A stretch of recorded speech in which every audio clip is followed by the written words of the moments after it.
പ്രവർത്തനം അവതരിപ്പിച്ചത്. ഈ പ്രവർത്തനം അവതരിപ്പിച്ച ശ്രീ പൂമുള്ളി നാരായണൻ നമ്പൂതിരിക്ക് പ്രത്യേകം നന്ദി.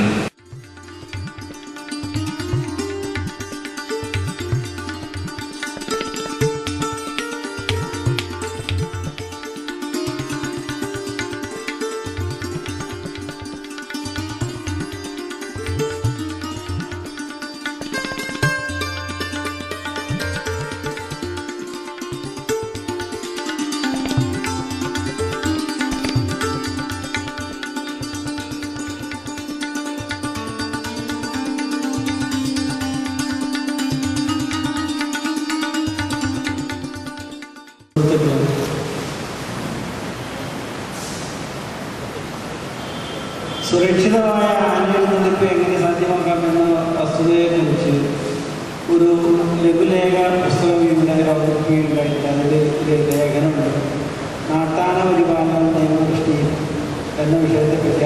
അതിനെപ്പറ്റി നിങ്ങളെല്ലാവരും വായിച്ച് മനസ്സിലാക്കുക നന്നായിരിക്കും എന്ന് പറയുന്നത്. ഈ വസ്തുതയെക്കുറിച്ച് ആധികാരികമായി പറയാൻ ഉതകുന്ന ചില വിഷയങ്ങളുണ്ട്.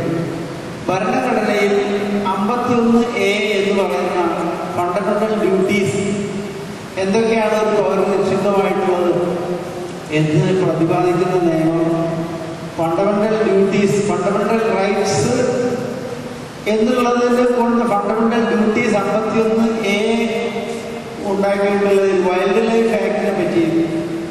അതുപോലെ തന്നെ വൈൽഡ് ലൈഫ് ആക്ട് പ്രായോഗികമായി കൊണ്ടുവരേണ്ട ഉദ്യോഗസ്ഥ വൃത്തങ്ങൾക്കുള്ള കടമകളെ പറ്റിയും 51A പറയുന്നത് കൂടാതെ തന്നെ wildlife act, special prevention of cruelties to animals act, ജന്തു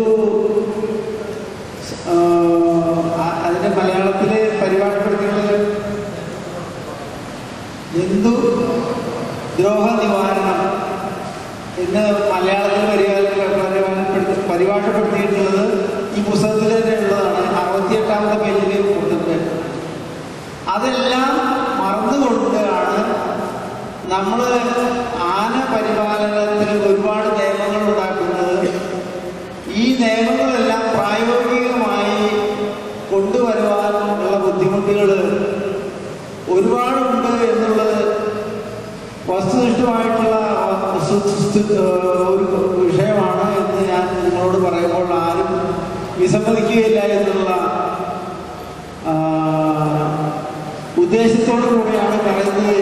എങ്കിലും ഞാൻ ഇവിടെ എക്സിബിഷനിൽ ഒരു കാര്യം കാണുന്നുണ്ടായി, മലയാള മനോരമ ജൂൺ 27 അതിൽ പറഞ്ഞിട്ടുള്ളതെന്ന് വെച്ച് കഴിഞ്ഞാൽ ഈ പബ്ലിക് ലയബിലിറ്റീസ് ഇൻഷുറൻസ് ആക്ട് 1991 എന്നുള്ളത് 5 ആനകളുള്ളത് കൊണ്ട് പ്രായോഗികമാക്കണം എന്ന ഒരു വസ്തുത അതിലുണ്ട്. അസാഡോസ് സബ്സ്റ്റൻസ് കൊണ്ടു നടക്കുന്ന എല്ലാ വ്യക്തികളും ഇൻഷുറൻസ് എടുക്കണം എന്ന് പറയുന്നത് അധികം പറ്റാവാത്ത ഒരു കാര്യമാണെങ്കിലും അത് ലിമിറ്റ് ചെയ്യുന്നത് ഫാക്ടറീസിന് മാത്രമാണ് എന്നുള്ളതാണ്. അസാഡോസ് സബ്സ്റ്റൻസ് അതിന് നിയമനിർമ്മാണം നടത്തുമ്പോൾ നമ്മൾ പ്രത്യേകമായി ശ്രദ്ധിക്കേണ്ട ഒരു കാര്യം, ആനയെ അസാഡോസ് സബ്സ്റ്റൻസ് ആക്കി ഒന്നുകിൽ ചിത്രീകരിക്കുക, അല്ല എങ്കിൽ ആനയെ ഫാക്ടറികളുടെ നിയമപരിധിയിൽ കൊണ്ടുവരിക എന്നുള്ള ഒരു അമെൻഡ്മെന്റ് കൊണ്ടുവരുന്നു. സെക്ഷൻ 23 പ്രകാരം റൂൾ മേക്കിംഗ് പവർ എന്ന് പറയുന്നത് കേന്ദ്ര ഗവൺമെന്റ് മാത്രമായിട്ട് നിക്ഷിപ്തമായിട്ടാണ്.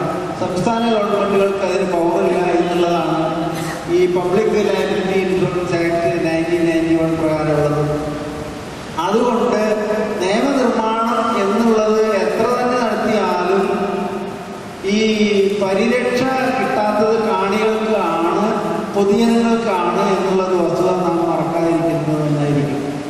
ആ ലേഖനത്തിൽ പറഞ്ഞത് തന്നെ ഇത് നന്നു എന്ന് പറഞ്ഞതിന് ശേഷം ആണ് ഇന്ന് പ്രദർശനത്തിന് കണ്ടിട്ടുള്ളത്. നമ്മളെല്ലാവരും കൂടെ റെക്കമെൻഡ് ചെയ്ത് അയച്ചിട്ടുള്ള ഒരു സംഭവമുണ്ട്. എന്ന് വരുന്നത് കേന്ദ്ര ഗവൺമെന്റിലേക്കാണ് അയക്കുന്നത്. കേന്ദ്ര ഗവൺമെന്റ് ലോ കമ്മീഷൻ എന്ന് പറയുന്ന ഒരു സംഭവമുണ്ട്. ലോ കമ്മീഷനിലെ ബഹുമാന്യനായിട്ടുള്ള സുപ്രീം കോടതി ജഡ്ജി ഡോക്ടർ AR ലക്ഷ്മണനാണ് അതിൻ്റെ ചെയർമാൻ. ഡോക്ടർ താഹിർ മുഹമ്മദ് എന്ന് പറയുന്ന ആളാണ് അതിൻ്റെ മെമ്പർ സെക്രട്ടറി. അവിടെ ഈ പരിരക്ഷ